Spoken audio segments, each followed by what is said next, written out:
Stem lab item number 35 atomicity. ఇది ఒక sodium atom.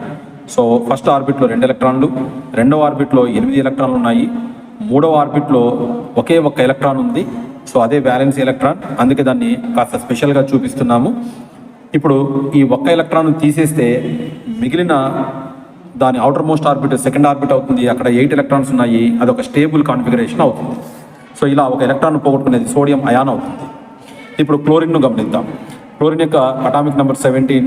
So first ఆర్బిట్లో 2 ఎలక్ట్రాన్లు, రెండవ ఆర్బిట్లో 8 ఎలక్ట్రాన్లు, మూడవ ఆర్బిట్లో 7 ఎలక్ట్రాన్లు ఉన్నాయి. రైట్. సో ఇప్పుడు ఇక్కడ ఒక ఎలక్ట్రాన్కు ఖాళీ ఉంది.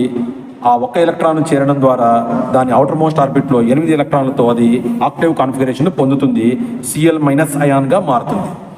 సో ఇప్పుడు ఒక ఎలక్ట్రాన్ పోగొట్టుకున్న Na+ అయాన్, ఒక ఎలక్ట్రాన్ తీసుకున్న Cl- అయాన్ కలిసి సోడియం క్లోరైడ్ మాలిక్యూల్ ఏర్పడుతుంది.